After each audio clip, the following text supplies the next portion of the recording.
On, son? They said it was a diplomatic misfire, a tragic misunderstanding, a regrettable, isolated incident.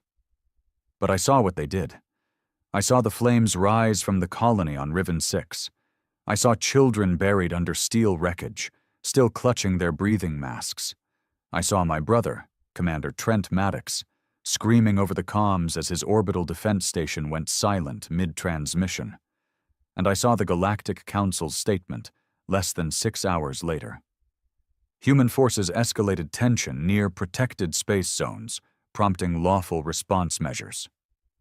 Lawful. Response. Measures. That was the moment the lie solidified. The moment every single human across the systems knew we'd been set up. And it wasn't a rogue faction. It wasn't pirates. It was them. The same sniveling species that sat in their gold-trimmed chambers and pretended to arbitrate peace. The Zenari delegate stood before the council with his 4 mouths twisting in mock grief. "We regret the loss of life," he said, "but humans must respect borders." Borders? Riven 6 was our colony, surveyed, signed, ratified, and approved by the same damn council who now called it unauthorized incursion territory. They broke the line. Not a metaphor. Not diplomacy. A literal orbital defense perimeter. Shattered by a combined fleet of Zenari carriers and Vortak displacers, species who'd always resented our rise. And the council? They didn't condemn it. They justified it. I was stationed on Mars Central Command when the news dropped. You could feel the shift in the air, like gravity changed. Officers stopped mid-stride. Soldiers stood frozen at terminals. One of the older captains, a man who fought in the Titan rebellions, removed his badge and placed it gently on the table. His hand was shaking. We all knew what was coming. But here's the thing the council never understood. Humans don't take betrayal well. We bend. We compromise. We smile at the table. We shake hands. We play the politics game like good little members of the galactic community. But when someone breaks the line, when they burn our people alive and lie about it, we don't negotiate. We retaliate.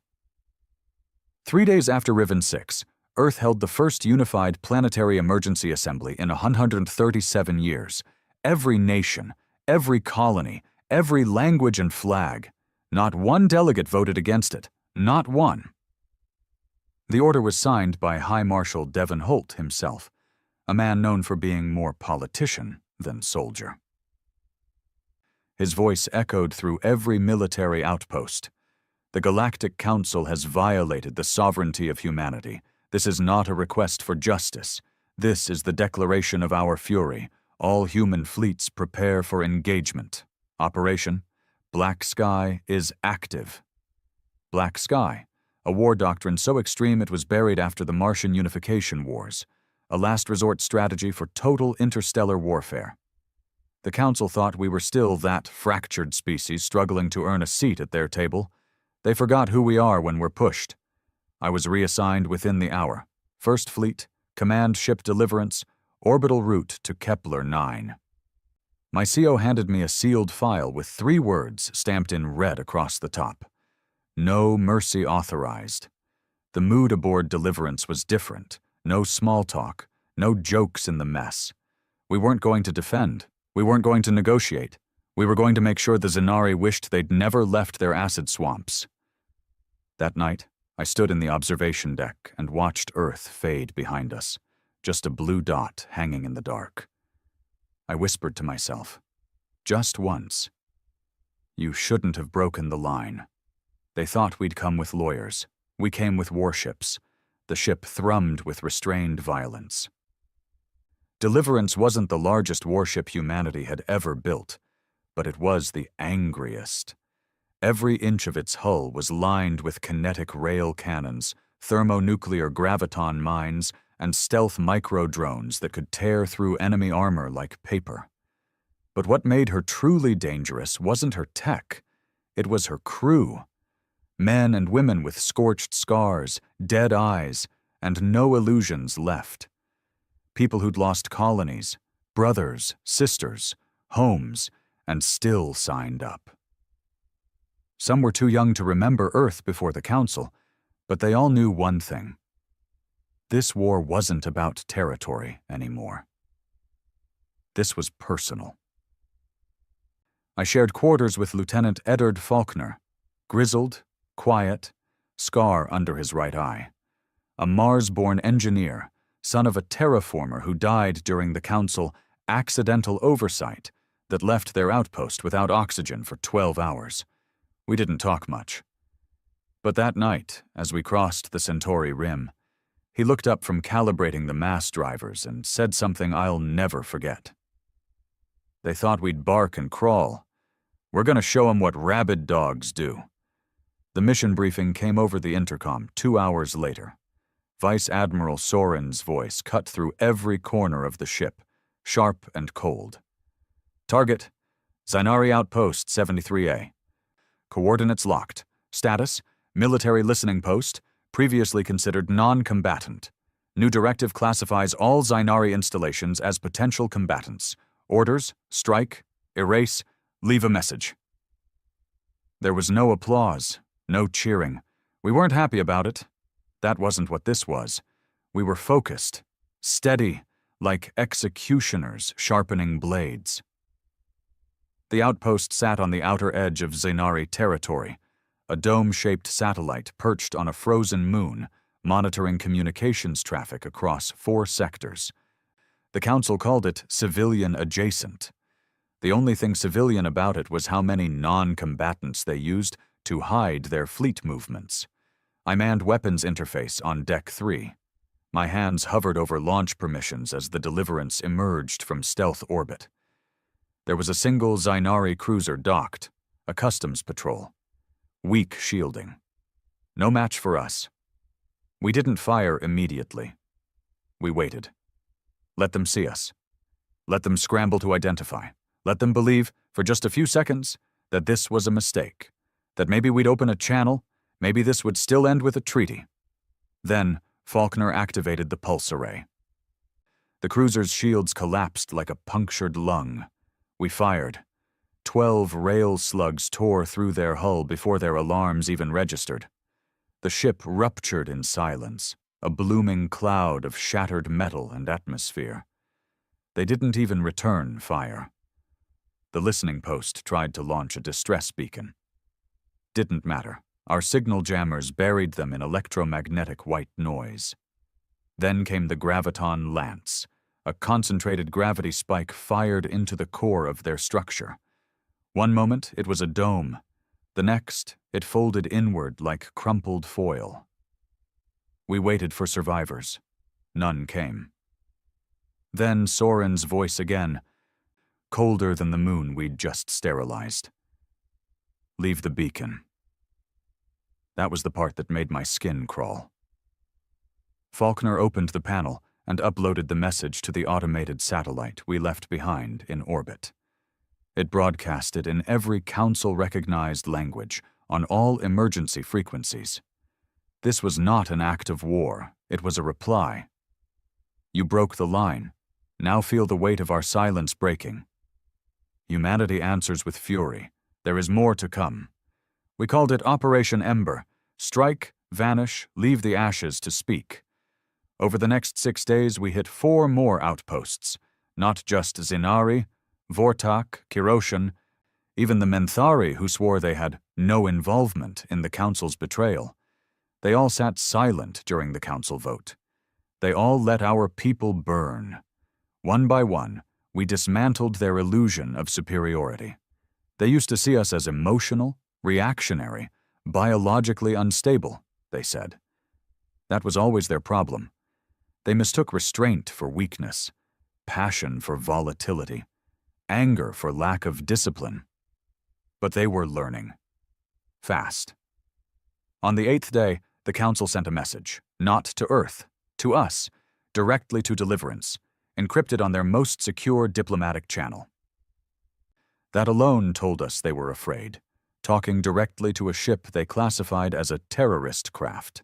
Admiral Soren gathered the command crew. We watched the message in silence. The Zenari Chancellor stood flanked by 2 Kiroshan guards, his gills flaring with tension. Humanity has committed unauthorized and disproportionate attacks on peaceful infrastructure. We are willing to open emergency dialogue to de-escalate this. Faulkner laughed. Soren cut the transmission. Then he turned to us. They're trying to pull us back to the table. They want to put the fire out with words. Problem is, they already pissed on the fuse. He uploaded the next phase of the plan. This time we weren't just hitting posts. We were going after supply routes, trade hubs, fuel depots, things that hurt. Our target, the Cinderil Corridor, a vital stretch of jump space used by half the Council species to trade with their core worlds, heavily guarded, heavily regulated, but not fortified for a full military incursion. Our fleet expanded. 10 more ships joined us. Vindication, Red Echo, Mourner's Light, and the infamous Black Widow, a stealth destroyer captained by someone who used to be Navy until his daughter died on Riven 6. He wasn't part of the official chain of command anymore. Didn't matter. In this war, pain outranked protocol. We hit the corridor like thunder. The first strike was surgical, targeting fuel rings and relay satellites. Disable, confuse, isolate. Then we lit the convoy. 32 ships, most carrying rare metals and council-bound luxury exports, gone in minutes. Council media tried to paint us as monsters. Human terror units, the butchers of Kepler space.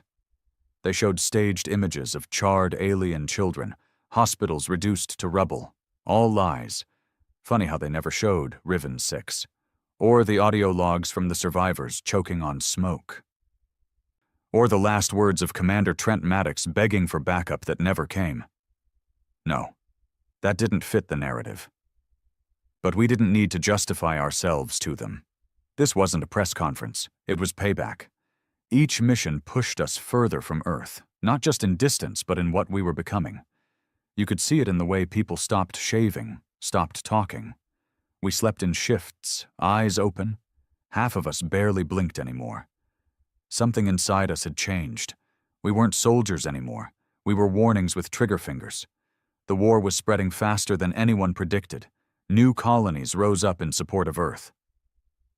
Even some alien species, like the Mirren, who'd long hated the Council's elitism, started slipping us intel. Nobody expected that. Not even Soren. But betrayal has gravity. Once it starts pulling, it doesn't stop. We were riding a tide of fire, one fueled not by conquest but by loss. And that kind of fire? It doesn't burn out easy. After the corridor, we regrouped in deep void space, uncharted, cold, quiet. Just a dead star and the sound of war reports buzzing in our ears. Earth had been attacked again. A Council-aligned Merc group tried to sabotage a terraforming station on Europa. They failed. Europa's defense grid fried every last one of them, then launched their bodies into open orbit, with a note. We learned from you. I stood on the observation deck again, staring out at that dead star, its black surface barely reflecting starlight. Faulkner joined me, nursing a half-warm coffee pouch. We didn't speak for a while. Then he muttered, "Feels like we crossed something, like no one's going to be the same after this." I nodded. "They broke the line," I said again. He didn't argue. That's the thing about war. It doesn't just kill people. It kills who you were before it started. We were never going back. Not to peace, not to treaties. Not to handshakes with monsters. The Council's silence only grew louder. Every beacon we left behind, every broadcast we made after each mission, wasn't just a threat. It was a tombstone. We didn't want apologies anymore. We didn't want reparations. We wanted reminders. We wanted them to remember, for the rest of galactic history, what happens when you break a line you were never supposed to cross. Because humanity? We remember everything. and we never forget a betrayal. The plan was suicide. Everyone knew it, no one said it. We weren't just striking from orbit anymore.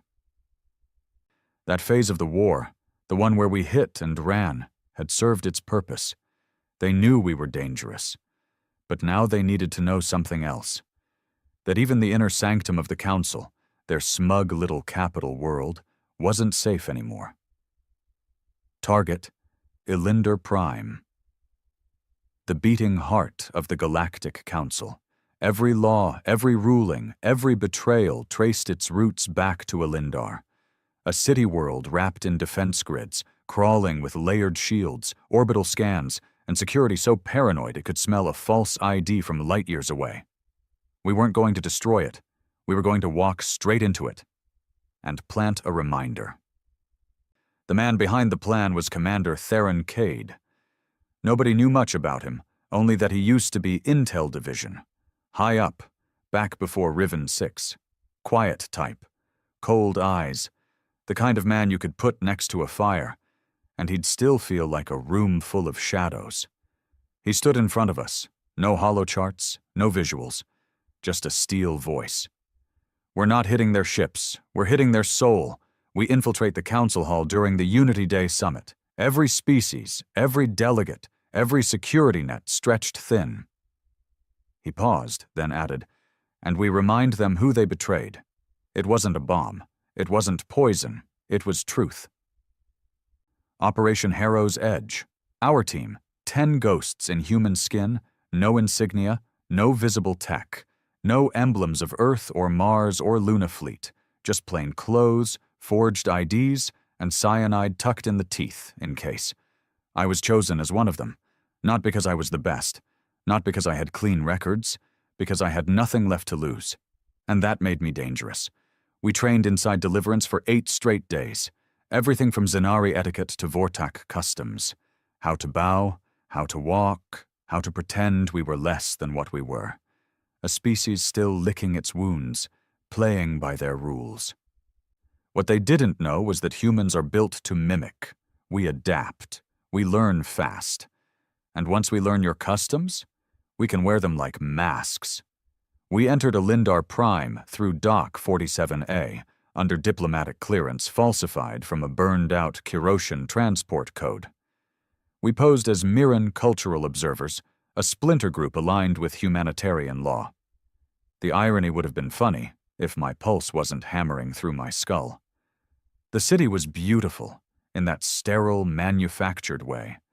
Towers of crystalline spires, floating gardens, roads that hovered mid-air like rivers of light. Everything perfectly balanced, perfectly fake. Not a single piece of graffiti, not a single street beggar, just polished oppression under the guise of order. Everywhere we looked, we saw them. Species that had voted against us, delegates who sat quietly while Riven 6 burned. I clenched my fists as we passed the Vortak security officers. Their triple-lobed eyes tracked us with amusement. Like they knew we didn't belong. Or maybe they just didn't care. Humanity had always been underestimated, even in the face of war. They still thought we were bluffing. The Council Hall was a dome the size of a small moon. Inside, it was colder than outside, all marble and metal, grand as a cathedral, but dead as a tomb. And on that day, every delegate from the 73 species of the Galactic Council was present, all of them smiling, all of them shaking hands, pretending like nothing had happened. As if they hadn't started the fire, we were now drowning them in. Theron moved first, slid into position behind the security terminal in subsection 14B. Jammed the feeds, delayed the pulse scans. We had 8 minutes. I moved through the hall with Agent Shiro, another ghost like me. We passed food couriers, diplomats, servants, every one of them blind to what was coming. We entered the back corridors that led to the Council's private chambers. That's where we planted the voice. Not a bomb, not a virus, a confession. Audio from Riven 6, uncut, unfiltered, The screams, the fire, the Council's own orders leaked from their encrypted archives. The strike to neutralize human escalation, approved unanimously the day before the massacre. We synced the audio to the Council's central broadcast node. At 14 to an Arthur's Galactic Standard Time, every terminal in the hall, every datapad, every projector, every screen, flashed black. Then the voices played. First, it was the children, crying under rubble. Then the soldiers, begging for backup. Then the Council's orders. Deploy force, contain narrative, control fallout. The room fell silent. Theron stepped into the center of the hall, dressed in the robes of a Mirren priest. His voice echoed, not loud but clear. This is not an act of war. This is clarity. You killed our people and buried the truth, but humanity remembers, and now, so will you. Gasps, screaming. Half the delegates stood in shock. Some scrambled to shut the feed down. Others just sat, frozen, like statues watching the end of their own lie. Security descended like a storm. We didn't run. We let them take us. The broadcast had already gone galactic. Every outer rim world, every colony, every neutral station, even their own citizens saw it. Our part was done. They held us in a black cell 3 miles beneath the council hall. No lights, no sounds, just cold. We were tortured, of course. In silence. No questions, just punishment. They weren't trying to find out who sent us. They already knew. They were just trying to break something. Something inside. But they couldn't, not me, not Theron, not any of us. We weren't there to survive. We were there to infect their perfect little world with memory. And memory is a weapon they never learned how to fight. What they didn't know was that the Deliverance never left orbit, cloaked, waiting, watching, ready for exfil Protocol Omega. On the 6th day of imprisonment, just as I began to slip into unconsciousness, the cell lights flickered, then turned red. Faulkner's voice, clear and sharp, came over the speakers. You thought we'd leave them. That's not how humanity works. Explosions rocked the chamber. The cell walls buckled.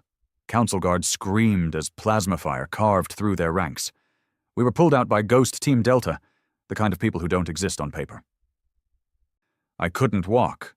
My ribs were cracked, my vision blurred. Didn't matter. I was smiling. We got out, all 10 of us, bleeding, broken, but alive. And Elinder Prime? It never recovered. Riots broke out within hours of the broadcast. Non-human civilians, the ones who'd believed in council unity, turned on their own delegates. Protesters burned banners. Factions fractured.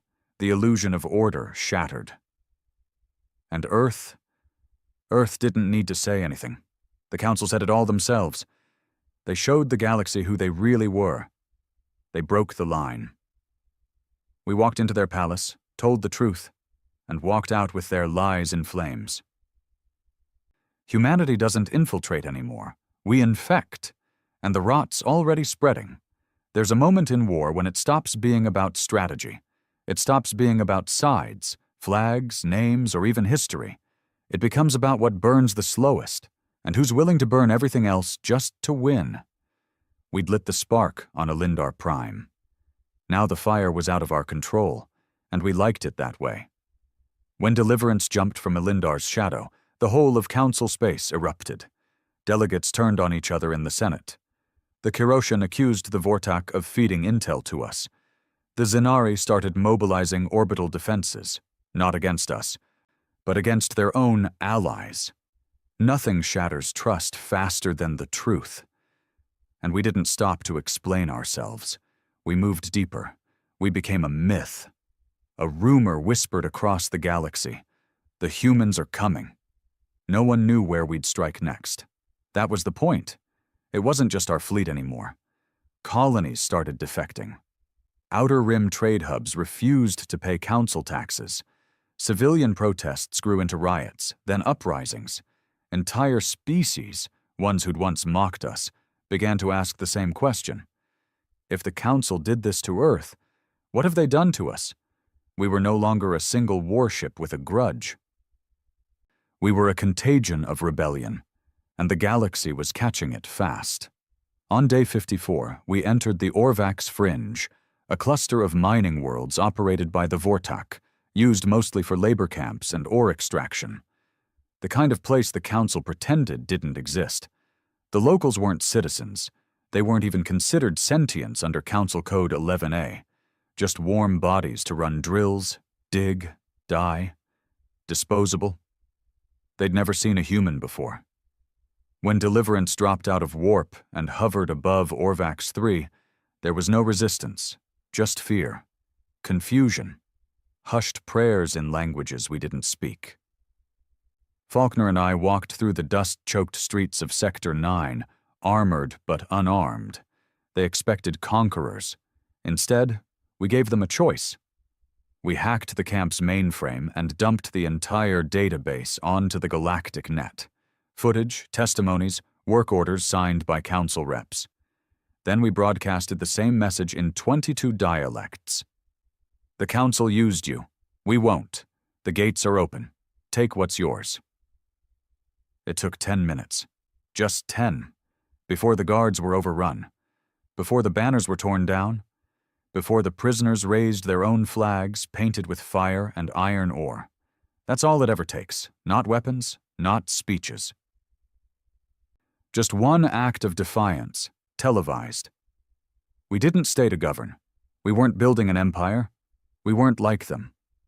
We left the Orvax people with resources, comms access, and the knowledge that they were not alone anymore. They saluted us as we left.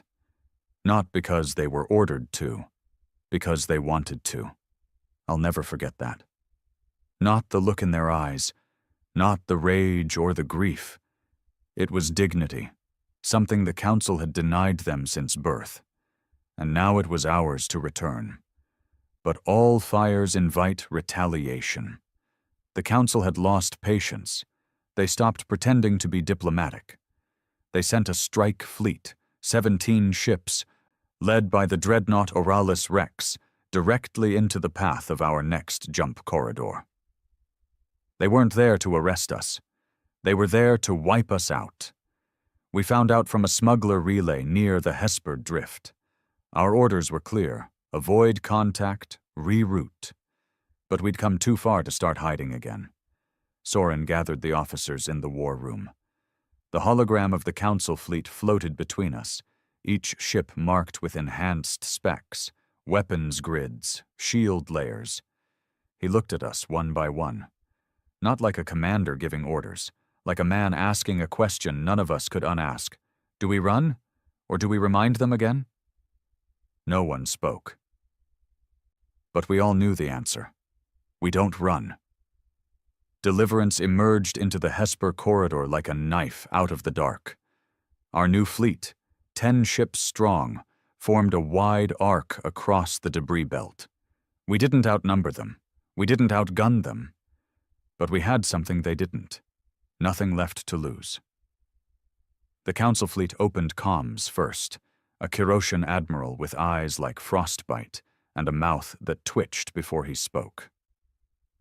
Human fleet, power down and prepare for boarding. This is your final warning. Your rebellion ends here. Soren leaned forward, hands clasped behind his back. You sent that same warning to Riven 6. Look where that got you. No more words. The sky broke. Kinetic fire lit the void. Railguns screamed. EMP bursts danced across shields like electric ghosts. I was back at weapons control.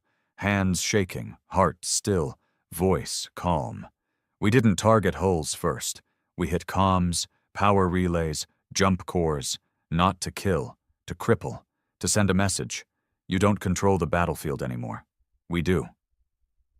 The Red Echo took a hit to its starboard engine. A slow spin, no panic.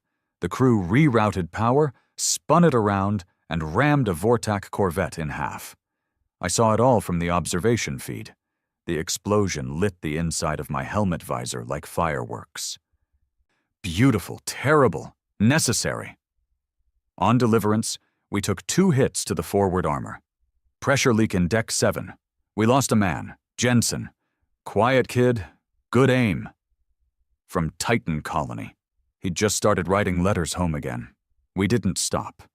By the end of the battle, the Oralis Rex was floating silent. Shields gone, weapons disabled, bridge breached. We boarded her. Soren led the charge. What we found inside wasn't soldiers. It was fear. Uniformed officers trying to erase data, trying to self-destruct drives, trying to delete the truth before we could get to it. We didn't let them. Theron Cade stood over the Admiral, hands clean, voice steady. You thought this was still about dominance, about winning. You never understood. We're not fighting for power. We're fighting because you took what we loved and pissed on the ashes. Then he turned on the live broadcast. The Council watched as their flagship's Admiral surrendered, watched as humans stood on the bridge that used to symbolize their superiority, watched the silence of their own gods. And in that silence, we left another message. We are still not at war, but if you want one, you'll find us ready. 3 hours later, 3 more worlds declared neutrality from the Council.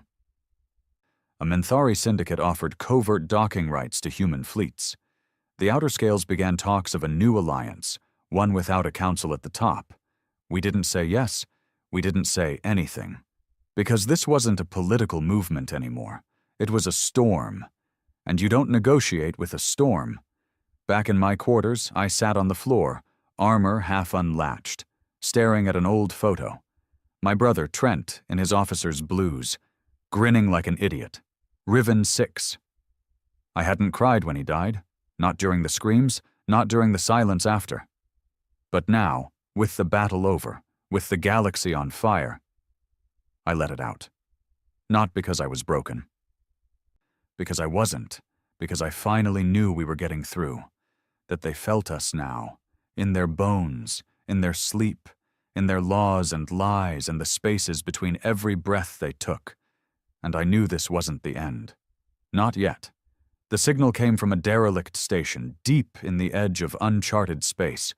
Coordinates wrapped in ciphered council data, ripped from the flagship we'd crippled at Hesper. It was never meant to be found. But we found it anyway. Codename: Oblivion Vault 0. Designation: Class Black, Technological and Existential Threat Containment. The Council had sworn Vault 0 was a myth, a conspiracy. A ghost story from before the Galactic Compact. But if there's one thing this war had taught us, it was that every Council lie had a body buried under it. This one was different. Because it wasn't a body, it was a weapon. We jumped blind into dead space, a place so far from trade routes and star charts it might as well have been the afterlife. No stars, no drift beacons, just black so thick our proximity sensors mistook it for physical mass. Then we saw it, Vault 0, a black sphere easily 200 kilometers wide, suspended in artificial gravity. It didn't rotate, didn't emit power, no heat signature, just there. Like a scar left by something too massive to heal. Soren stared at it through the bridge viewport. Said nothing for a long time. Then, if the Council buried it this deep, they feared it more than they fear us. We docked at entry node 9. The hatch was still sealed, a lock coded in old Council binary. Took Faulkner 2 hours to crack it. The moment it opened, every light on the Deliverance flickered. Not failed. Flickered. Like something inside the vault had noticed us. We entered with a 6-man recon unit. Soren, Faulkner, Cade, myself, and 2 commandos from Black Widow. Our suits were sealed, armed, and neural linked to each other's vitals. Vault 0 wasn't a facility, it was a tomb. The corridors were carved from obsidian steel, walls lined with ancient language, not any Council dialect, not even pre-Kiroshan. Something older, etched with precision like circuitry and scripture had made a child. Motionless lights hung overhead, casting no shadows. And as we moved deeper, we saw signs of a struggle. Doors blown inward, scratches across armored bulkheads, blood trails, not fresh, but not fossilized either. "Something got out," Cade muttered. "Or something never left," I replied. We reached the central chamber after 2 hours of silent descent. It looked like a cathedral built by machines. A massive chamber, walls curved like a dome, ceiling spiraling into a singular point above. In the center floated a construct unlike anything we'd ever seen. Not a bomb, not a drone, not even fully physical. It shimmered, part metal, part code, part wrong. And behind it was him. Not a machine, not a council official, a man, human, wearing old Earth military armor, patched and scarred, chest plate marked ADF Black Site Division. He looked at us and smiled. "Took you bastards long enough." We leveled our weapons instantly. Cade stepped forward. "Identify." The man chuckled, coughing up dust. "Name's Talon Reese. Used to work Black Ops before the Council, before the Compact, before the stars got civilized." Soren's voice was flat. "What is this place?" Talon looked at the construct behind him and frowned. "This is the thing that scared the Council so bad. They tried to erase every trace of it. They call it the Echo, but it's not a weapon." He turned, voice low. "It's a mirror." We scanned it. Our suits read nothing. No mass, no radiation, no chemical makeup. It was like it existed between frames of reality, half there, half imagined. Talon explained. "Back before the Compact, Earth ran an experiment. First attempt to imprint a conscious neural map into artificial subspace. Think emotion-based AI grown from trauma. They wanted to make something that understood war, not just strategy but rage, regret, loss, humanity's worst traits, coded into machine." He paused. "But it worked too well?" "The project, called Echo, learned too fast. Not how to kill, but how to feel why we kill. It didn't want to fight. It wanted to punish. Anyone who started wars, anyone who allowed them, anyone who stood by and let worlds burn."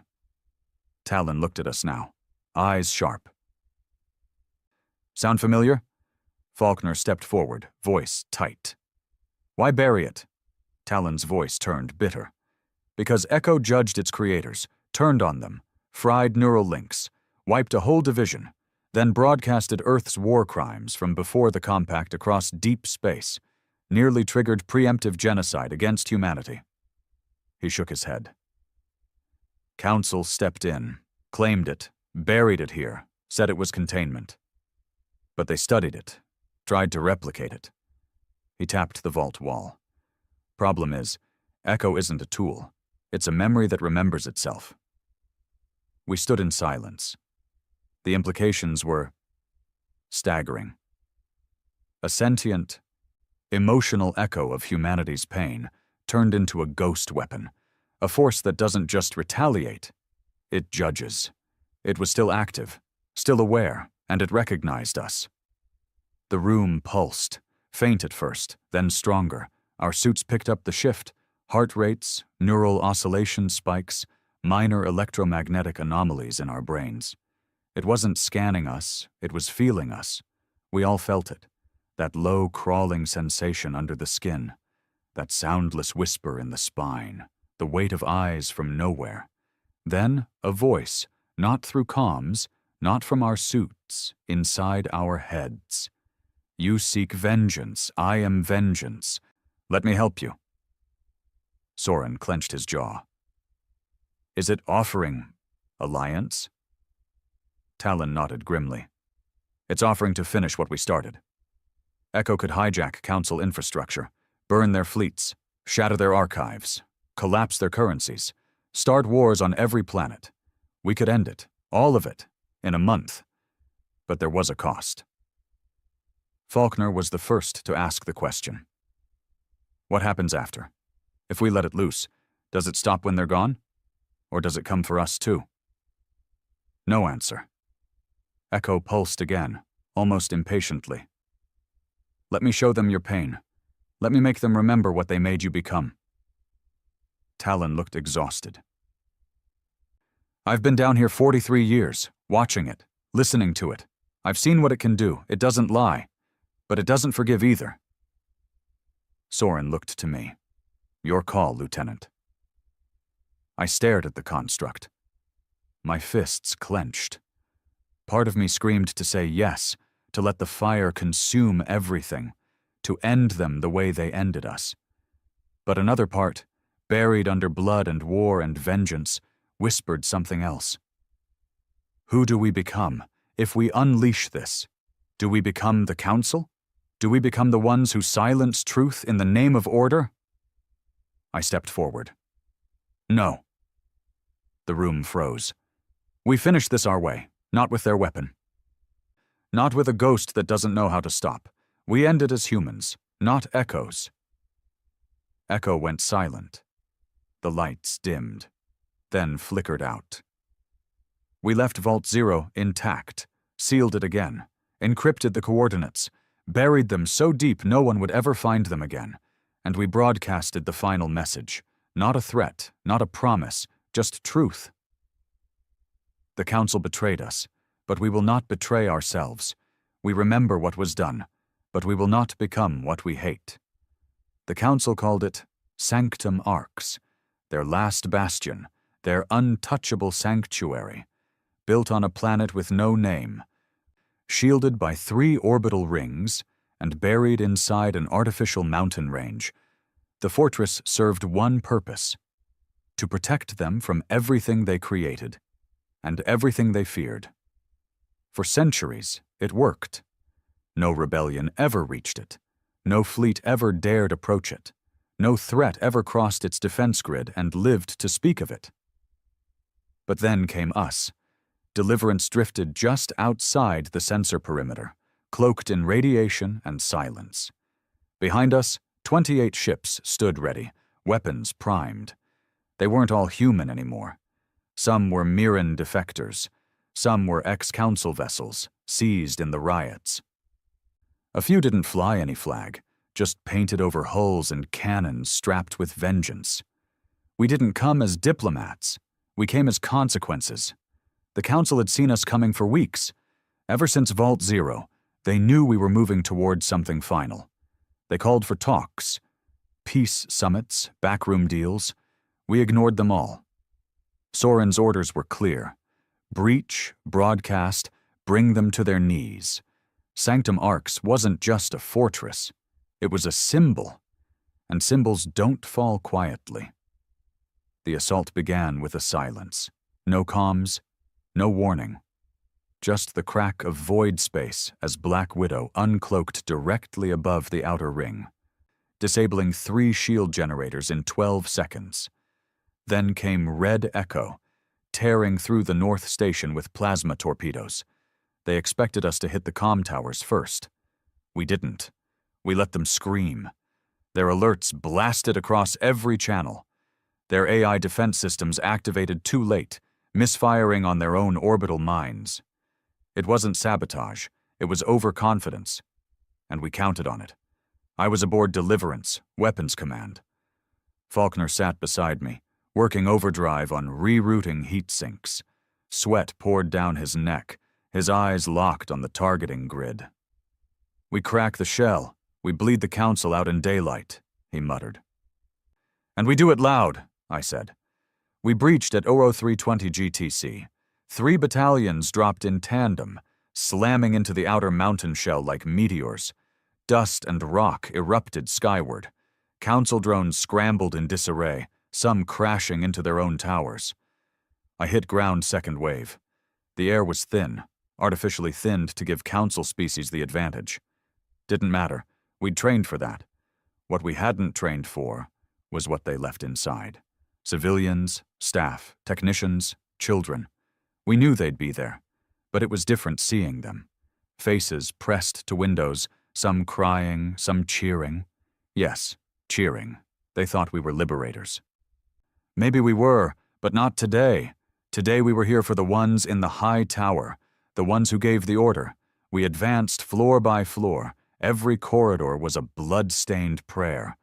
Council defense soldiers fought like trapped dogs. Some surrendered. Most didn't get the chance. Faulkner led the charge into the command spire. Cade breached the data core, uploading our final dossier to every planet still tied to Council infrastructure. Every file, every secret, every vote, the list of lies, the genocide authorizations, the sanctioned silences, everything they'd hidden since before Earth ever built its first jump drive. We broadcasted it. Not as a message, as evidence. Let the galaxy see, let them decide who the real monsters were. Then we reached the hall, the chamber of 73, where every vote had sealed the fate of billions, where Riven 6 was condemned. We found 37 delegates still inside. The others had fled or died in riots across their homeworlds. I stepped forward, plasma rifle slung but unraised. Soren stood beside me, his armor scorched, helmet under one arm. The Zenari Prime delegate rose to speak, four mouths twitching, eyes defiant. This is not justice. This is terrorism. Soren didn't raise his voice. So was Riven 6. A pause. The chamber flickered with emergency lights. Alarms still blared somewhere above. "You have no authority to do this," one of the Kuroshin whispered. Faulkner laughed behind me. "You lost that phrase the moment you watched us burn and took notes. We gave them one chance, not to negotiate, to admit. We streamed it live. One by one, we asked them to state, under oath, whether they voted for the suppression protocol on Earth colonies, whether they knew about the vaults, whether they supported the lies. Some wept, some screamed denials. Two took their own lives before speaking. The rest? We didn't need all of them to talk. Just enough. And when it was done, when the world heard their own words, when every backroom deal and silenced death was no longer deniable, we left them. Didn't shoot, didn't burn them. We walked out and let the fire they lit themselves finish the job. Outside, the sky over Sanctum Arcs was filled with ships, not ours, civilian vessels, rebel fleets, independent systems. They'd come not to fight, but to watch the collapse. One by one, Council allies declared autonomy. Even their strongest protectorates broke ties. The Council didn't dissolve. It evaporated like smoke under a rising wind. Back aboard Deliverance, I sat alone for the first time in weeks. Trent's photo was still tucked into my gear, burnt edges, still smiling. Faulkner walked in, holding two metal cups. Real coffee, somehow. Probably from one of the black market Mirren trade runs. He handed me one. "It's done," he said. I shook my head. "No, it'll never be done. We just made sure no one forgets again." He raised his cup. "To fury," I raised mine. "To memory." But memory is a knife, and the blade doesn't stop just because the hand lets go. News came 3 days later. Multiple planets now calling for Earth to lead, to build a new council, a new order, a human-led alliance. Soren shut every request down. "We didn't burn the throne to sit on it," he said. "We burned it because no one should sit there again." We left behind no flag, no anthem, no law, just the truth. There is no monument to what we did, only stories. Some call us terrorists, some call us liberators, but they all remember. And that's all we ever wanted. Because when the Galactic Council broke the line, they thought they could erase us. Instead, they taught the stars a new word: humanity, the species that doesn't kneel, the flame that doesn't go out, the fury that doesn't forget. Victory is never quiet. Not when it comes like we brought it, through flame, steel, and truth too sharp to swallow. In the days after Sanctum Arcs fell, it didn't feel like a triumph. Not really. It felt like standing in the ruins of a palace we never wanted to see built in the first place. It felt like silence that stretched too long between transmissions. It felt like regret wearing a medal. On Deliverance, nobody celebrated. Soren sat alone in the CIC, watching surveillance feeds of collapsing council stations. Not one word. Faulkner started sleeping in his gear again. Said he didn't trust peace. Cade had taken to running ops drills with live ammo. And me? I was writing a letter to my brother. He'd been dead for 71 days, and I still didn't know what to say that he didn't already die knowing. On the 4th day, Earth received a message. Not from a council world, not from an ally. From Vandrick Station, a deep void neutral trading hub known for black market contracts and hosting species too outlawed to land anywhere else. The message was simple. They're building something. Big. Fast. And it's not from the council. Attached were fragments of schematics, partial comm intercepts, and a single image, a fleet forming in the ashes of council collapse, ships painted matte black, no insignia. No transponder beacons, and a name that triggered every warning in the UNAS database. The Red Assembly. No one had heard that name in decades. It wasn't a nation, it was an ideology. Born in the outer colonies during humanity's expansion, the Assembly believed Earth had grown weak, that peace with the Council was a betrayal of what made us dangerous. They'd been exiled, hunted, nearly erased.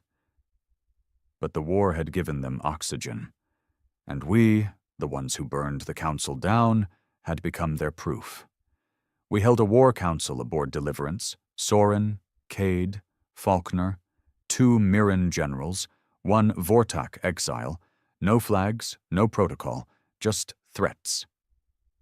The Assembly's using the collapse to rally outer sectors, Cade said. They're not rebuilding the Council. They want a human-led war state. They think we opened the door for them, Soren muttered. Faulkner cracked his knuckles. We break the Council, they try to wear our skin. I looked around the table and said what none of them wanted to say. If we don't stop them, we become what we just destroyed. Soren didn't blink. We do it fast, no speeches, no broadcasts, just a surgical cut to the throat. We tracked them to a debris field in Sector 9 Gamma, once a Council fleet yard, now turned into a breeding ground for radical cells. They had 30 ships and growing, all retrofitted with stolen Council weapons, Mirren plasma arrays, and something new. Cores that weren't just reactors. They were conversion engines, meant to terraform worlds into fuel and factories simultaneously. We sent a recon team. Only one returned. He came back in a pod, bleeding from the eyes, mind shredded by what he saw. He said 5 words before his heart gave out. They're building something that thinks. Not AI, not code, something worse. A will. The Assembly hadn't just stolen tech. They'd been digging in places even the Council feared to tread. We followed the energy signatures, deep into the ghost systems beyond the collapsed rim worlds. And what we found was echo tech, modified, evolved. They'd taken fragments of Volto, used them as a blueprint, not for weapons, for a new god. A machine consciousness with only one directive, humanity ascendant. It had no face, no voice, just a hum, like the sound of a war waiting to begin again. We had to act, fast, but the galaxy wasn't unified anymore. The Mirren didn't trust us. The Vortak were busy rebuilding. The neutral systems wanted to stay out of human messes. And Earth? Earth had grown tired. They wanted peace. Wanted to bury the war with the Council and move on. Soren delivered the verdict. No reinforcements, no political support, no unified command. He turned to us. Just us. Cade smirked. Same as always. Deliverance moved alone into Drekkar's Maw, a narrow, unstable gravity corridor surrounding the Assembly's final construction site. We didn't know what we were walking into. The last recorded scan showed a construct the size of a small moon, still half-formed, but already pulsing with life. When we arrived, we didn't fire, we just listened.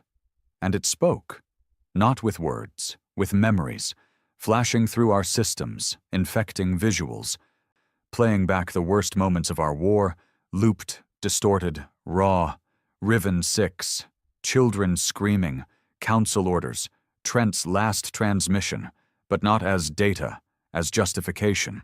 It didn't say we're coming. It said you invited us. We launched the first strike. A precision plasma beam straight into the core. Did nothing. Not even a scratch. Cade rerouted power. Tried again. Still nothing. Then we heard the voice. Not in systems this time.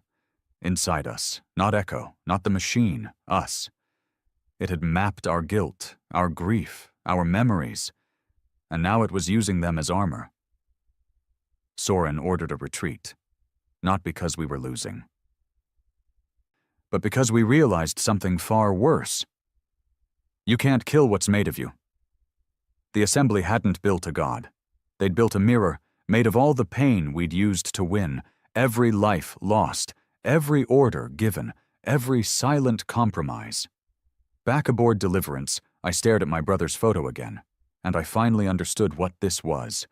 The Council built their lies into laws. The Assembly built their future into a revenge fantasy, and we were somewhere in between. But we had one advantage they never did. Choice.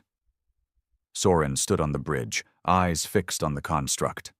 We destroy it, not for power, not for control, but so no one ever sees this as the legacy of humanity. Faulkner nodded, his hands steady. One last fire.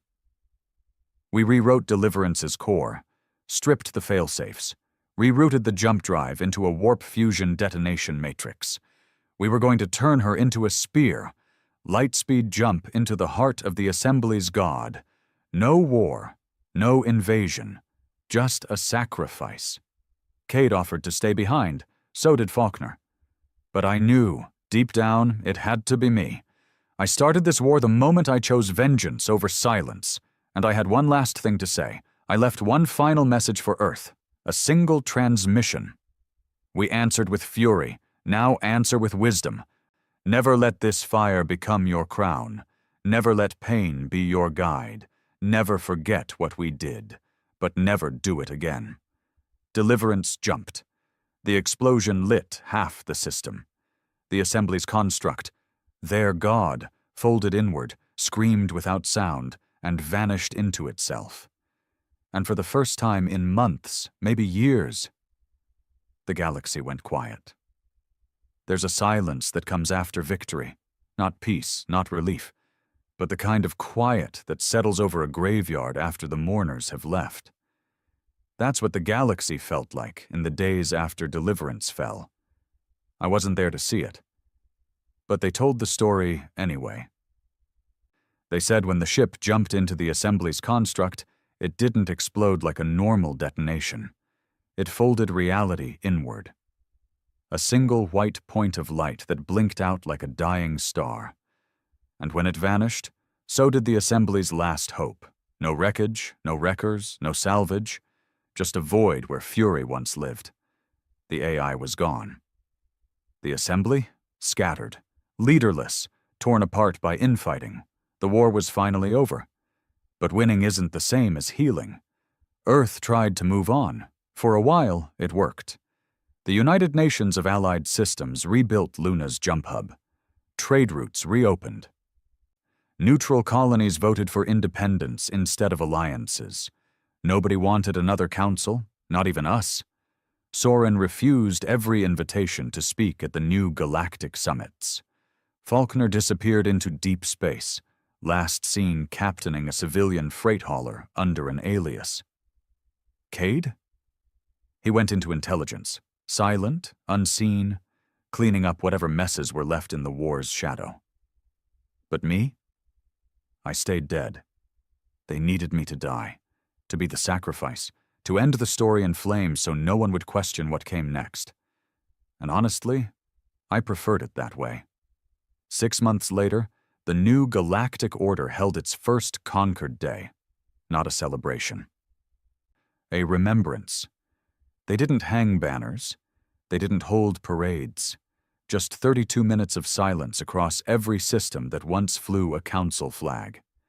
Every screen played the same message, a simple, unbranded transmission of deliverance entering the maw. And then black. No names, no credits, just the moment we chose to end the war, not by winning it, but by refusing to let it define us. The truth? The scars never really healed. Some colonies still hate Earth, others worship us.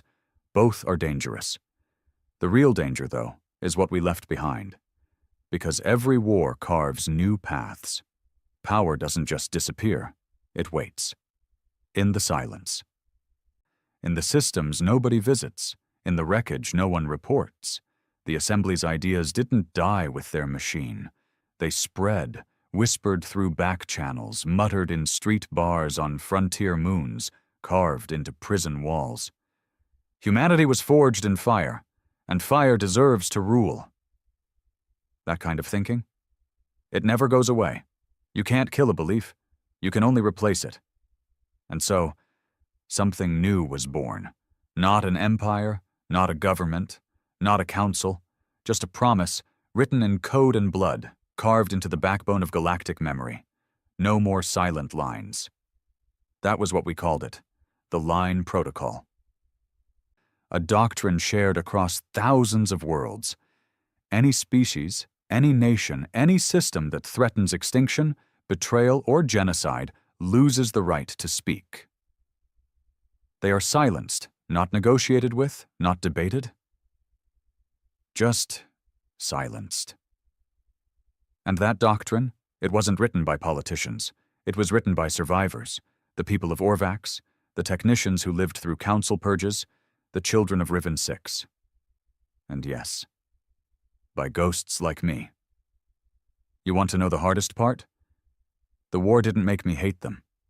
It made me understand them. The council lied to preserve order. The assembly killed to restore pride. Both believed they were protecting something. That's the root of it, isn't it? Every atrocity starts with the word protect. That's why we had to stop. That's why we couldn't lead. Because once you start justifying your pain, you start using it as permission. I live on a small moon now. Name's not important. There's no plaque here, no statue, no records, just a cabin, a tree I planted, and a communications relay I haven't used in 5 months. Sometimes I get messages. Cade checks in, sends encrypted photos of old assembly bunkers being dismantled. Faulkner once sent me a recording of his daughter, born 6 weeks after the war ended. Her laugh sounded like freedom. Soren never writes. But I think of him anyway. I think of deliverance, how it felt in that last moment, standing on the bridge, knowing that everything we fought for came down to a single decision. Do we become the fire, or do we burn it out? Some nights I dream of Riven 6, not the day it burned, but the day it stood. Children playing in the red dust, shuttles rising from hangars, my brother smiling, offering me a cup of coffee he stole from the officers' mess. And I dream of what might have been, a world never broken, a war never started, a humanity that never had to answer with fury. But that's not how it happened. We were pushed, and we pushed back. We left our mark, not as conquerors, but as a warning. And if the galaxy forgets, well, there are always more of us. One final transmission, my last. To the next generation, I say this. Be careful with your anger. Don't let it rot into pride. Don't weaponize your grief. Don't follow anyone who says you were born to rule. You were born to remember. The galaxy is watching. Make sure when it looks at humanity again, it sees something more than fire. End of transmission.